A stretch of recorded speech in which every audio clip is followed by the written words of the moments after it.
Bonjour, Monsieur Kwaku César, soyez bénis. J'espère que vous allez bien aujourd'hui.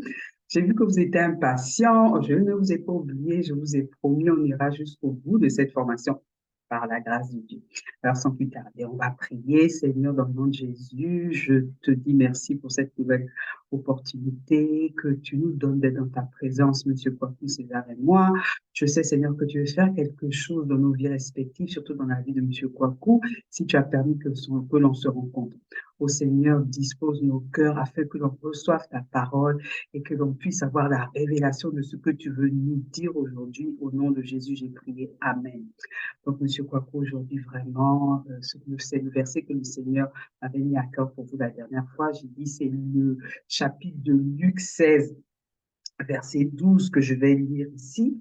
Et si vous n'avez pas été fidèle dans ce qui est à autrui, qui vous donnera ce qui est à vous? Amen. Donc, on est dans Luc 16, verset 12. Voilà. Alors, le Seigneur parle de trois choses, de la fidélité, de autrui et de ce qui est à nous. Voilà. Alors, être fidèle, vraiment, c'est rester avec quelqu'un, quel que soit, malgré les tribulations, malgré ce qui arrive, malgré les obstacles, de rester attaché à une personne. Voilà. C'est ce qu'on appelle la fidélité. Alors, le Seigneur nous dit, qui va, si vous n'avez pas été fidèle à autrui, ici on parle d'être fidèle à une personne, pas fidèle à une chose, mais fidèle à une personne. Dans votre cas, on est dans le cas du travail. Être fidèle à autrui, ici, dans ce cas, c'est être fidèle, par exemple, à votre patron, être fidèle à votre supérieur direct, à votre N plus 1. Je vous ai dit que dans le cas des organismes internationaux, oui, on est là, surtout, vraiment, on est là pour être fidèle à notre N plus 1. On donne, dans le cas des organismes internationaux, on a une vision. Il y a une vision. Par exemple, dans le cas de l'ONU à Abidjan, la vision, c'était de ramener la paix. Voilà. Maintenant, à travers la vision, on donne des objectifs. Comment faire pour amener cette paix-là? Il faut faire du plaidoyer, il faut aller pas négocier avec les forces armées, etc., etc. Tout ça, ce sont des objectifs.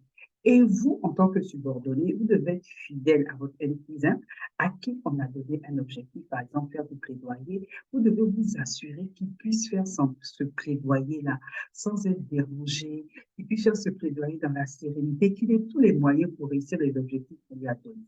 Ça c'est ce qu'on appelle la fidélité. Dans votre cas, la fidélité à autrui, c'est être fidèle à votre patron. Alors, quel est le caractère qu'il faut avoir lorsque l'on veut travailler dans les organismes internationaux selon Dieu? Être fidèle à autrui, vraiment, c'est être fidèle à votre patron. Je vous ai déjà dit, c'est vrai, vous avez beaucoup de compétences, vous avez travaillé, vous avez beaucoup de diplômes, vous connaissez beaucoup de choses, peut-être même plus que votre patron. Et là, dans ce cas-là, c'est être fidèle d'abord à la vision qu'on lui a donnée, aux objectifs qu'on lui a donnés. Vous assurer que le travail qu'on lui a donné soit bien fait. Vous êtes là pour le décharger. Voilà, vous êtes là pour le décharger. Pas pour montrer que vous êtes trop compétent, que vous connaissez le travail plus que quelqu'un. Non, non, non, non, non, non, ce n'est pas de ça qu'il s'agit. On vous dit, par exemple, oui, il faut que, à la fin de l'année, on soit allé voir toutes les forces armées du pays pour les désarmer d'un coup. Assurez-vous que tous les moyens soient mis en place, que la logistique soit mise en place, que la comptabilité soit faite, que les ressources soient disponibles. C'est de ça qu'il s'agit, être fidèle à autrui. Même si votre patron, on connaît les patrons, de ils sont de mauvaise humeur, ils vous parlent mal, ils vous manquent de respect, on vous accuse de ce que vous n'avez pas fait. Soyez fidèle. Et c'est à ce moment-là. Alors, dans votre cas, je vous parle, soyez fidèle à autrui. En ce moment, vous ne travaillez pas. Mais peut-être qu'il vous arrive de rendre service à l'autre. Pour être fidèle à autrui, même quand vous étiez dans votre travail. C'est-à-dire que quand vous êtes sous la mission de quelqu'un, soit fidèle à autrui, reste dans sa vision, dans ce qu'il veut faire. Et c'est à ce moment, et Dieu va regarder, va tester votre fidélité afin de vous donner ce qui est à vous. Alors, dans votre cas, quand vous ne travaillez pas, peut-être qu'en ce moment, vous le faites moins à la main. Fidèle à autrui, vous pouvez être, je ne parle pas de la fidélité en amour. Peut-être que vous aidez quelqu'un, je ne sais pas moi, vous aidez vos enfants, vous aidez quelqu'un, je ne sais pas moi, dans votre église, dans votre entourage, dans votre pasteur. Par exemple, soyez fidèle à votre pasteur. Si vous êtes chrétien, bien soyez fidèle à votre prêtre. Soyez fidèles, surtout quand vous ne travaillez pas. Il y a des activités que vous faites. Les personnes supérieures qui sont au-dessus, que Dieu a placées au-dessus de vous dans vos activités, rassurez-vous que vous soyez fidèles. Dieu va regarder à cette fidélité pour vous donner ce qui est à vous, c'est-à-dire dans votre cas, pour vous donner un travail. Ça, c'est le secret du travail en Jésus. Dieu ne parle pas de compétences. Je n'ai jamais vu, je n'ai jamais vu dans la Bible, si tu as assez de diplômes, si tu es compétent, si tu as 10 années d'expérience, Dieu parle de fidélité à autrui. Si tu n'as pas été fidèle à autrui, comment est-ce que tu veux qu'on te donne ce qui est à toi?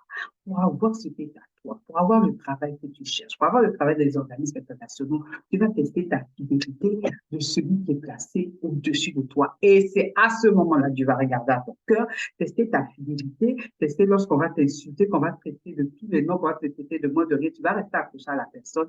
C'est là que Dieu va te donner ce qui est à toi. Donc voilà, Monsieur Kwaku Seigneur, c'est tout ce que j'avais à vous dire pour aujourd'hui.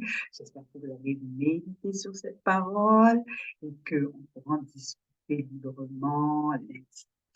Seigneur, je prie que Monsieur Kwaku se saisisse de cette parole et que cette parole puisse être une véritable semence dans son cœur. Au nom de Jésus, j'ai prié. Amen. Donc, on se voit lundi sans faute et je vous souhaite un bon week-end, Monsieur Kwaku. Au revoir.